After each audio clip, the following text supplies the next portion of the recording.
Hello, this is Akeem Milne, the Assistant Director of Cinematic Design on Assassin's Creed Shadows. And I'm Jonathan Dumont, Creative Director of Assassin's Creed Shadows. And today we're going to take a look at our reveal trailer of Assassin's Creed Shadows. From the beginning, we really wanted to try to create this atmosphere of danger. So we're getting glimpses of our Shinobi protagonist, Nawe, as she chases down a target through the shadows. We want it to feel as though she has complete control over her environment, and a real homage to old ninja films where we just get like little glimpses of her in the background, not really sure what we're seeing. And finally we get her incredible reveal here, cloaked in shadows. Nawe is from Iga. She is a farmer warrior, daughter of Fujibayashi Nagato. She is a capable person, let's say that. As we were going to learn in the trailer, she will be taking on a role of protector. All I have ever known in my life. What we're looking at is the province of Iga, the homeland of Nawe. It's isolated a little bit in the mountains, and they were home of the Shinobi. They come from here, or at least a portion of them come from here. And the interesting thing is, once we traveled to Japan and we visited this province, it came very clear how that world came together. Like, so it's sort of isolated in the mountains, sort of kept to itself. It's a very good representation, in my opinion, of that place. Our land. Our customs. My family. Burns in the name of unification. So what we're seeing here are the troops of Oda Nobunaga. In 1579, there was the first attack from Oda Nobunaga's clan, and then in 1581, there was a second attack, a much more violent one, where Iga got crushed. And what we're seeing here is the Oda troops marching into the province of Iga. Bringing split screen into the trailer was part of our attempt at formulating an homage towards a lot of Japanese media and culture. And so we try to incorporate some of that style into the game as well. It's reflected in a lot of our cutscenes and cinematics. And we thought it'd be really cool to bring that on as early as possible. And so we push for it in the reveal trailer as well. It allows us to kind of show off both protagonists at various points in their lives and how maybe that relationship can change over time. When we have Yasuke that turns around and says, "You are still a frog in a well, who knows nothing of the sea." It is a proverb from Japan. For us, sort of resonates with both their journey. As they open their eyes or know a little bit more, things are not necessarily as they seem. And that's sort of a driving force for them. That's what is going to unite Nawe and Yasuke. That's something that's bigger. The ocean's filled with new ships. So here we're in Sakai, a big port in Japan. The ships that we are seeing are Portuguese ships. They are a version of the black ships, or a lot of the merchant ships that were coming in and out of Japan at this point. A few came to Sakai, but mostly in Nagasaki, but for the sake of the trailer, it's happening in Sakai. Greed. The person we're seeing on screen is Oda Nobunaga. So he is known for being one of the three great unifiers of Japan. A very polarizing character, depending on which side you were. We're seeing Yasuke's first audience here with Oda Nobunaga, and one of the reasons why this meeting could even happen is due to Oda's deep relations with the Portuguese through trade, which resulted in him becoming quite a force to reckon with when it came to the use of Teppo. All this to say, Oda Nobunaga is an incredibly powerful figure at the time, very important to our story as well. There are a lot of speculation about Yasuke's arrival in Japan. The most common one is that Yasuke came in a couple of years before this meeting, and he learned Japanese quite fast, and he was very fluent into the Japanese culture, and it impressed Oda. So his stature, of course, impressed Oda. He was seen as super big. His skin color was one thing as well, that the reports on the Chronicle of Oda say that was the first African man that Oda had ever seen.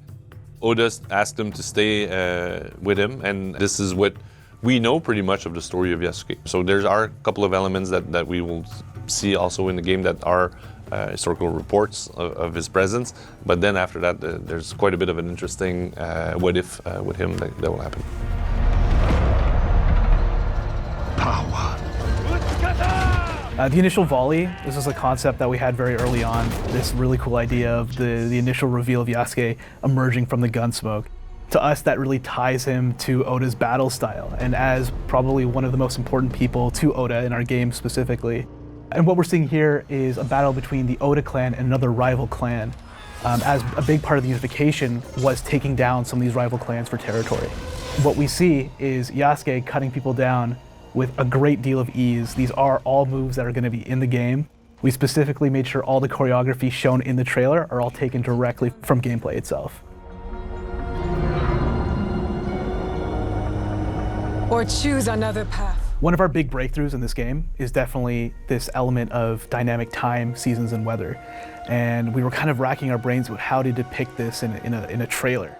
And so one of the ways we thought about establishing their relationship was to kind of break the rules of time a lot. We're seeing them out of place a lot. They're seeing each other, but that might not be literally the first time they meet or lock eyes. And what we're seeing here really is kind of a culmination of both of their journeys. Even though Yasuke has been on a journey as a fighter for Oda Nobunaga, does he think that this is the right thing to do? Now he's confronted to the destruction of the province of Iga, so sort of a tying two worlds together at this point. In particular, the shot of them in the open field to us is really this moment out of time. It's them speaking to each other on a level that might not literally have ever happened, but it's really the moment that really brings them together. And just like a quick little note here, for those eagle-eyed viewers, you'll notice that the split screen is slightly different here, which was once again a deliberate decision we made. The other one has a bit more of a slant to it, maybe a bit more aggressive, especially if you're familiar with like anime or manga codes, comic book codes. But here, flattening it out a little bit establishes that maybe the relationship is different.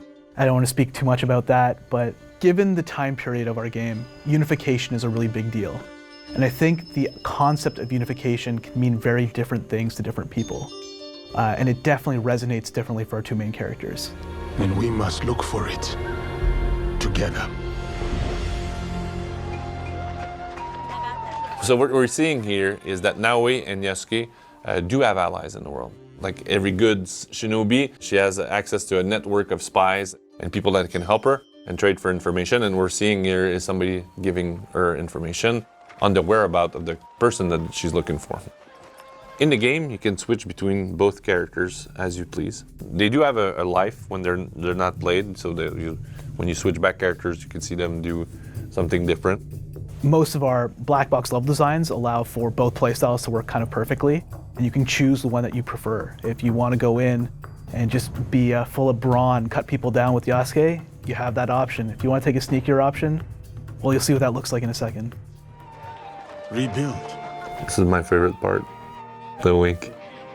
A big thing we were pushing for in our trailer was to really humanize our protagonists. Real emotional stakes, make them feel like people you could actually see in real life, especially given that Yasuke is based off a real person. We wanted to be authentic, at least somewhat, to a full breadth of emotions that he could portray. And follow the blade. We developed quite a bit of new tools for Naoe and stealth, and one of them is the grappling hook. And the grappling hook allows you to climb over walls that you cannot climb with Yasuke or without the hook, which opens different paths for Naoe. And there's quite a bit of hook points in the game, so within every layout that you're going to see, and sometimes to come in from a different entry point. So it's an integral part of their stealth arsenal, as she can navigate much faster into the open world. And that's one of the big changes between Yasuke and Naoe. One of the key differences is her ability to take a much more vertical approach. And a lot of our locations are big castles, big tenshu's with these giant walls, and it offers her a whole new vantage point for a lot of these missions where Yasuke doesn't have necessarily the same opportunity. Naoe can fight and hold her own against a few enemies, but she's not a big brawler like Yasuke is to take on a horde of enemies, right? She is light armored and she's quick and she's agile. And that's definitely one of the key elements, her sheer speed. She's very, very quick and extremely lethal, but as soon as she's seen, the danger really rises for her, and she's got to get out of there as fast as possible.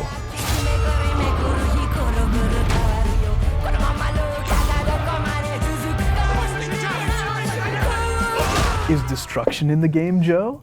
Are some things breakable in our game, would you say? Yeah, it's breakable in the game. Part of our dynamic world and the dynamism that we created for Japan, goes also in the low-level destruction. So the weapons that we've put a lot of little technological breakthroughs for our weapons, where you can destroy a large amount of props in the game. You can see him plow through the Suji doors. You could, destroy a full market if you wanted with the Kenobo. Obviously, the goal is still not to break everybody's stuff, but Yasuke can do it as well as Naoe, depending on the weapons they're using. That's right. Yasuke is not the only one that can break through those shoji doors. Now it can assassinate people through them. This is a weapon that Yasuke can carry around in the game. It's called a Kenobo. It's a very heavy weapon that does a lot of damage. It's a little bit of a slower weapon compared to katana, for example. But it is a weapon that brings a lot of destruction as Yasuke wields it. And Yasuke is a strong man, so he is the perfect candidate to handle the Kenobo in the game. I said, who do you serve?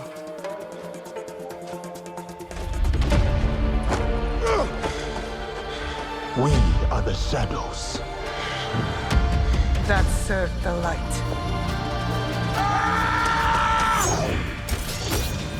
The hidden blade has two functions, so it can come out as a regular hidden blade, like for stabbing people. But now we can extrude the second portion and flip it so that she has a dual wield using a smaller weapon called a Tanto and her hidden blade at the same time. So that's a very fast, damaging situation for most people that are fighting her at that time. And what Joe touched on is something that I know fans have been wanting for a long time, to bring back hidden blade combat, like being able to just fight with your hidden blade. And we brought that back with the Tanto style. It's very cool, very fast, once again, very lethal in Naoe's hands. When it came to the name of the game, that was something I remember Joe talking about, making sure we had some sort of base into the original lore. And this line was always something that really stuck out with you. We put it in the trailer as well as a kind of punctuation, shadows. They are working in the shadows to serve the light. And that's always been the callback we wanted to conjure with this. Paired with that is also our renewed emphasis on stealth in this game. There are a lot of new mechanics we've added. There are a lot of really interesting tools we've given Naoe. I think for fans of stealth, you're going to be extremely pleased with some of the mechanics we've added into the game. And a little bit on a meta level for both characters, Naoe being a shinobi, but coming from a place that is not necessarily prominent or just at the forefront of the conflict, but a little bit more emerging back from the shadows. It fits with her. And Yasuke as well, coming from a background that's outside of Japan. They are lurking in the shadows, but they are doing so to protect the land. This is a very interesting narrative that will flow towards something pretty positive for us in the game, and very satisfying in my opinion. Thank you so much for watching. Assassin's Creed Shadows is out November 15th, and we cannot wait to show you more.